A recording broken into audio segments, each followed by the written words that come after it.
Ayan po mga kamangyan, isang mapagpalang araw ng ano gang araw ngayon? Miyerkules, ano? Miyerkules. Oo nga, Webis yata. Sorry ano.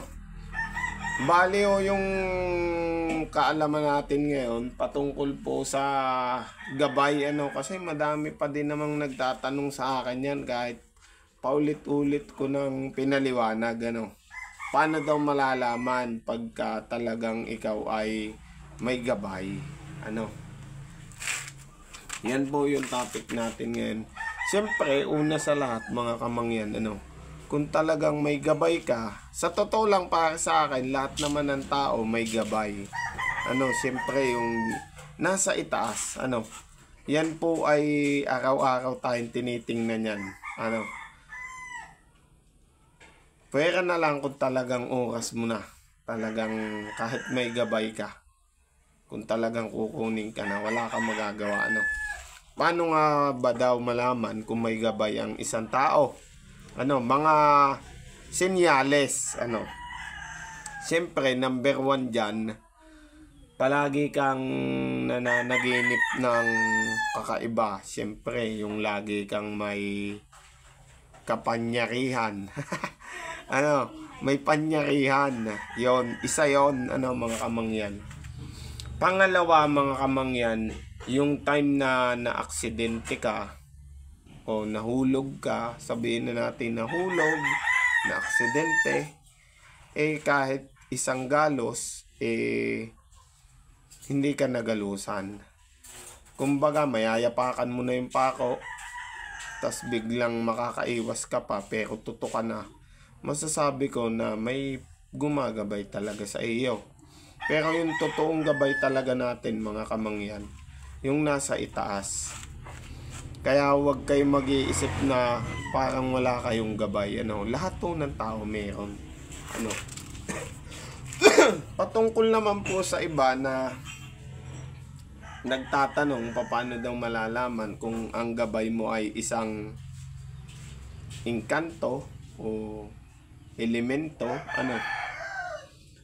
makakaranas ka ng pangingilabot at pagtayo ng balahibo kapag ikaw ay nasa isang albularyo o kaya naman ikaw ay nasa sagradong lugar tulad ng mga simbahan.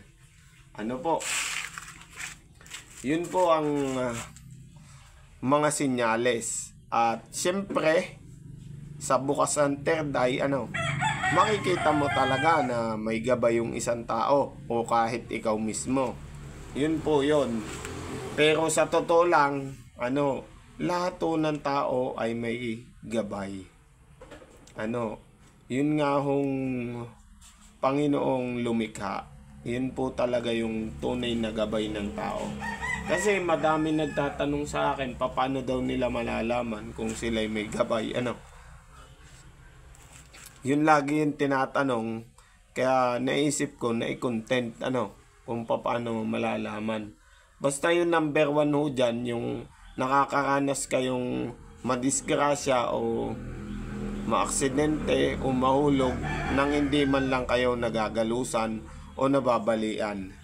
Isa na ho yun.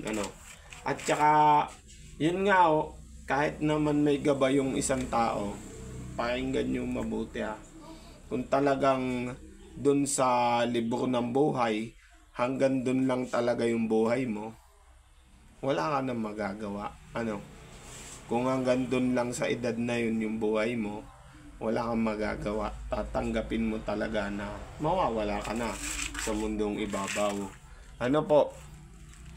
Ayan, sa mga nagtatanong, siguro naman magiging satisfied na po kayo dyan. Kasi napakadami nagtatanong sa akin about sa ganyan. Sa totoo lang huwag niyong iisipin walang gabay kayo.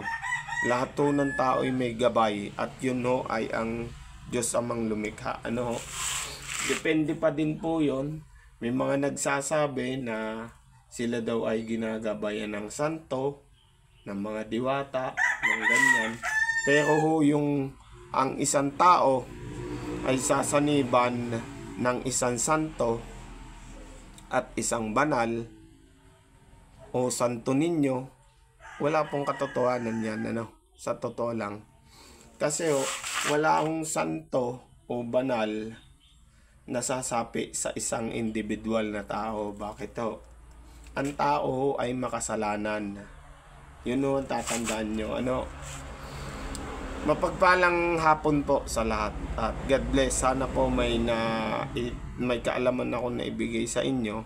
Siyempre, bahala na kayong mag-share niyan. God bless po sa lahat.